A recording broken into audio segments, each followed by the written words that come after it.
Menurut Undang-Undang Dasar Nomor 17 Tahun 2003 Pasal 1 Ayat 7 Pasal 11 Ayat 2 mengatakan bahwa APBN adalah rencana keuangan negara yang disetujui oleh DPR. Menurut teori, anggaran pendapatan biaya negara adalah rencana keuangan tahunan negara yang disetujui oleh Dewan Perwakilan Rakyat yang berisi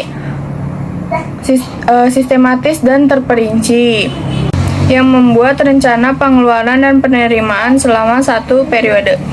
Fungsi APBN ada 3, yaitu yang pertama fungsi alokasi. Pemerintah membagi pendapatan yang diterima ke pos-pos pengeluaran yang telah ditetapkan dalam APBN. Yang kedua fungsi distribusi. Pemerintah mengatur keseimbangan anggaran pendapatan antar wilayah dan antar kelompok agar dapat menghasilkan keadilan. Yang ketiga fungsi stabilisasi.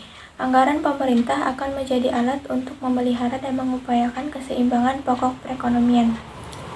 Tujuan APBN yaitu sebagai pedoman pendapatan atau pembelanjaan negara agar terhindar dari kesalahan atau penyelewengan yang dapat merugikan pemerintah, dan untuk meningkatkan pertumbuhan ekonomi dan mengurangi kesenjangan sosial. Pemerintah juga memiliki gambaran yang jelas tentang pendapatan atau pengeluaran negara selama 1 tahun. Sumber-sumber penerimaan negara APBN. Penerimaan dalam negeri dibagi menjadi 2, penerimaan pajak dan penerimaan bukan pajak.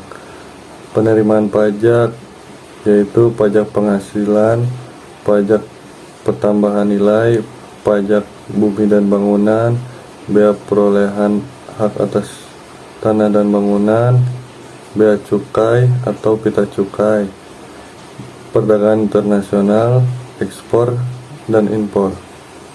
Penerimaan bukan pajak, migas, non-migas, laba badan layanan umum, laba badan usaha milik negara. Hibah merupakan semua penerimaan negara yang berasal dari sumbangan swasta dalam negeri serta sumbangan swasta luar negeri berupa uang, barang, dan jasa.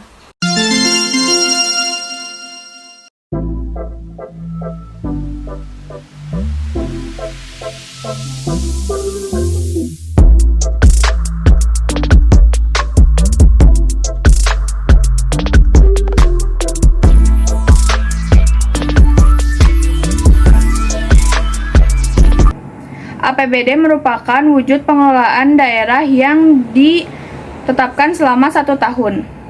Dalam Peraturan Menteri Dalam Negeri Nomor 21 Tahun 2011 yang diubah dari Nomor 13 Tahun 2006 mengatakan APBD adalah rencana tahunan keuangan daerah yang disetujui oleh DPRD.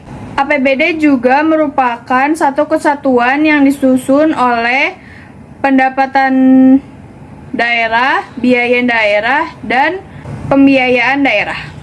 Fungsi APBD dibagi menjadi 6, yaitu yang pertama fungsi otorisasi, mengandung arti bahwa anggaran daerah menjadi dasar untuk melaksanakan pendapatan dan belanja pada tahun yang bersangkutan. Yang kedua, fungsi perencanaan, mengandung arti bahwa anggaran daerah menjadi pedoman bagi manajemen dalam merencanakan kegiatan pada tahun yang bersangkutan. Yang ketiga, fungsi pengawasan, mengandung arti bahwa anggaran daerah menjadi pedoman untuk menilai apakah kegiatan penyelenggaraan pemerintahan daerah sesuai dengan ketentuan yang telah ditetapkan. Yang keempat, fungsi alokasi, mengandung arti bahwa anggaran daerah harus diarahkan untuk mengurangi pengangguran dan pemborosan sumber daya. Yang kelima, fungsi distribusi, mengandung arti bahwa kebijakan anggaran daerah harus memerhatikan rasa keadilan dan kepatutan. Yang keenam, fungsi stabilisasi, yaitu sebagai alat untuk memelihara dan mengupayakan keseimbangan ekonomi daerah. Tujuan APBD. APBD disusun sebagai pedoman pendapatan dan belanja dalam melaksanakan kegiatan pemerintahan daerah. Dengan APBD, pemerintahan daerah sudah memiliki gambaran yang jelas tentang pendapatan dan pengeluaran negara selama 1 tahun. Dengan adanya APBD, kesalahan, pemborosan, dan penyelewengan yang dapat merugikan dapat dihindari. Sumber-sumber penerimaan daerah APBD, pendapatan pajak daerah, pendapatan distribusi daerah, restribusi jasa umum, restribusi jasa usaha, restribusi perizinan tertentu, lain-lain PAT yang sah, penerimaan jasa giro, pendapatan dari pengembalian.